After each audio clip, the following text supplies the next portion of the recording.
Hello friends, आप देख रहे हैं टेक्निकल सागर यूट्यूब चैनल और आज हम बात करने वाले हैं सैटेलाइट्स के बारे में। मैं आज आपको बताऊंगा कि सैटेलाइट क्या होती है, कैसे काम करती है, क्या क्या इसका उपयोग है, कैसे हमारी ये मदद करती है। तो देखिए, सैटेलाइट का मतलब आप क्या समझते हैं? आप समझते हैं कोई मशीन होती है जो अंतरिक्ष में रहती है, हमारी मदद करती है, हमें चीजें प्रोवाइड करती है, इंफॉर्मेशन प्रोवाइड करती है। कैसे प्रोवाइड करती है, मैं आपको आज यही बताने वाला हूं। देखिए, जरूरी नहीं कि सैटेलाइट आप मशीन की बनी हुई चीज ही हो। टिन कैन की बनी हुई, बोलते हैं ना कि टिन से बनी हुई या लोहे से बनी हुई सैटेलाइट मशीन जैसी दिखती है। उसमें दो तरह की छतरी होती हैं बीच में और लगी रहती है, इंफॉर्मेशन प्रोवाइड करती है। जरूरी नहीं है कि वो मशीन ही हो।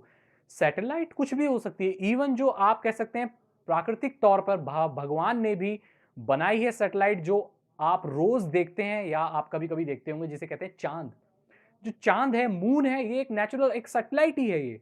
ठीक है, एक हमारे अर्थ के रिवॉल्व करती है, अर्थ के आसपास घूमती रहती है। ठीक है, अपने ऑर्बिट पे घूमती रहती है। अब तो चांद एक सैटेलाइट, आप चांद को एक सैटेलाइट कह सकते हैं जो प्राकृतिक तौर पर है, मतलब इंसान की बनाई हुई नहीं है।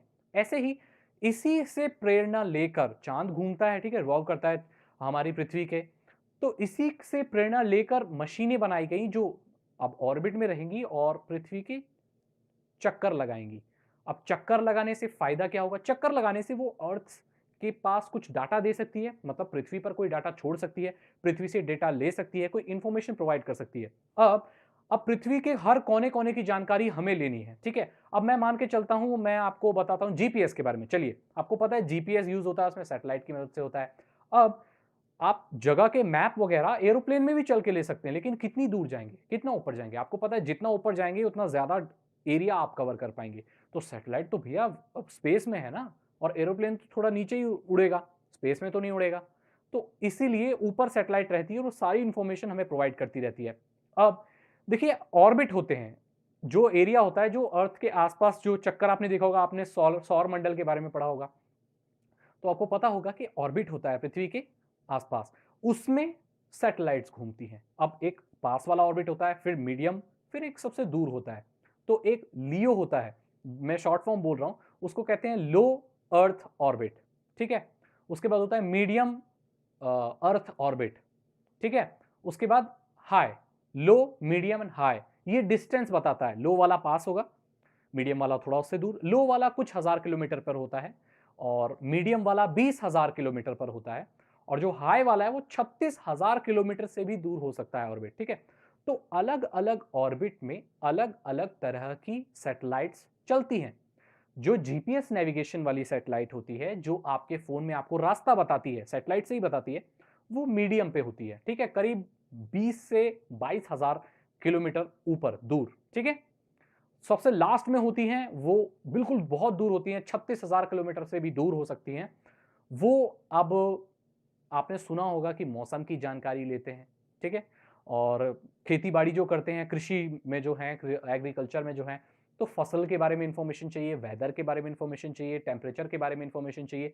तो वो जितनी भी इंफॉर्मेशन है वो सबसे दूर वाली वो लेती है सैटेलाइट। अब आपको पता है कि जो सैटेलाइट पृथ्वी के जितने पास होगी, उसे उतना ही तेज घूमना पड़ेगा पृथ्वी के आसपास। अब मुझसे पूछेंगे ऐसा क्यों? क्योंकि देखिए, पृथ्वी के पास गुरुत्वाकर्षण शक्ति है, ग्रेविटी की है, मतलब वो अपनी तरफ चीजों को खींचती है। अब ज्यादा पास कोई चीज रहेगी तो उसे खींच लेगी पृथ्वी अपने पास, नीचे गिर जाएगी। तो जितनी ज्यादा पास है उतना ज्यादा तेज घूमना पड़ता है।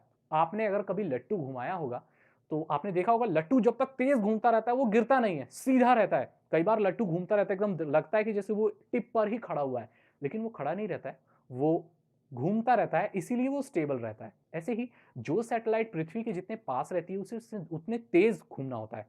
तो ऐसी जगह पर कौन सी सैटेलाइट होती है जहां पर बहुत तेज इंफॉर्मेशन चाहिए, बहुत जल्दी इवॉल्व करके पूरी पृथ्वी की इंफॉर्मेशन जल्दी चाहिए। ठीक है, अब मीडियम पे नेविगेशन वाली होती हैं। अब सबसे दूर वाली पे मैंने आपको बता दिया कि पृथ्वी के जो सबसे दूर सैटेलाइट होती है वो कृषि के लिए और वेदर फोरकास्ट, इन सब चीजों के लिए इस्तेमाल की जाती है। अब इसके क्या और यूज हैं, इसके बारे में थोड़ा हम बात करेंगे। देखिए, आपने टाटा स्काई यूज किया होगा या डिश टीवी यूज किया होगा, D2H सर्विस यूज की होगी।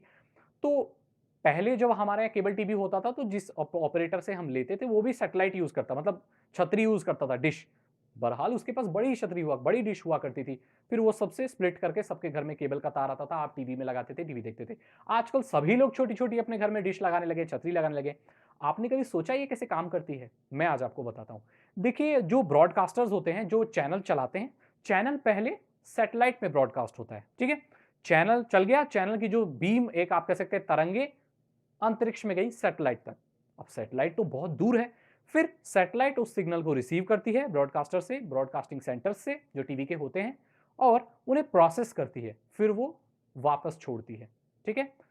और जो जाती हैं चीज़ें, उसे बोलते हैं अपलिंक। और जब वहां से प्रोसेस होकर जब बीम्स आती हैं तरंगे, उसे कहते हैं डाउनलिंक।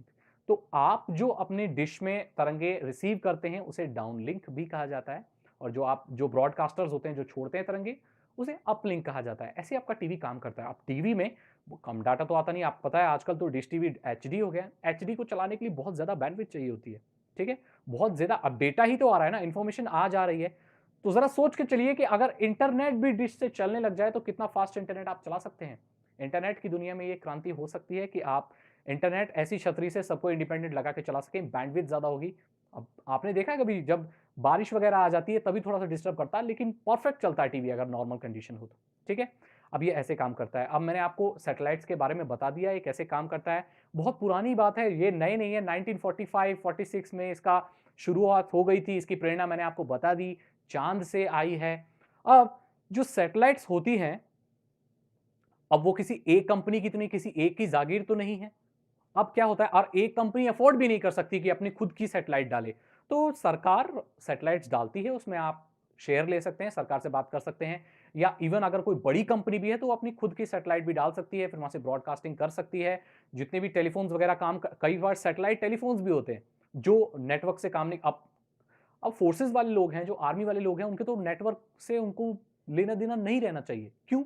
अब आप पूछेंगे क्यों नहीं रहना चाहिए? देखिए, जो आतंकवादी लोग हैं, जो बुरे लोग हैं, वो नेटवर्क्स को उड़ा सकते हैं, टावर को उड़ा सकते हैं। तो सैटेलाइट टेलीफोन यूज होता है बॉर्डर्स पर, वहां पर जो बात करनी होती है वो सैटेलाइट टेलीफोन से होती है, जिसका सीधा कनेक्शन सैटेलाइट से होता है, कोई नेटवर्क टावर की जरूरत नहीं होती है।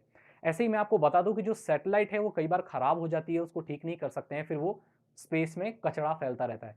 तो ये भी एक बहुत बड़ी समस्या है सैटेलाइट के साथ, कि जब वो कई बार खराब हो जाती है, डैमेज हो जाती है, तो उसको लोग रिपेयर नहीं करना चाहते, क्योंकि वहां जाने का खर्चा, जाओ रिपेयर करो।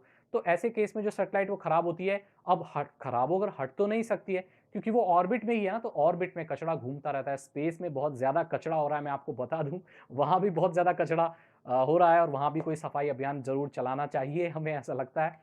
इसी के साथ मैं आपसे अलविदा लूंगा। आपको लगता है कि मैंने कुछ नहीं बताया या कुछ टॉपिक डिस्कस नहीं किए, मैं भी इंसान हूं, मुझसे भूल हो सकती है, तो आप कमेंट में जरूर लिखिए, ताकि दूसरे लोगों को जानने का मौका मिले। अगर आप नए हैं तो मेरे चैनल को सब्सक्राइब कीजिए, इस वीडियो को लाइक कीजिए और दोस्तों के साथ शेयर जरूर कीजिए, ताकि वो लोग भी कुछ जान पाए, सीख पाए। मैं मिलता हूं आपसे अगली वीडियो में। Thank you so much and good bye.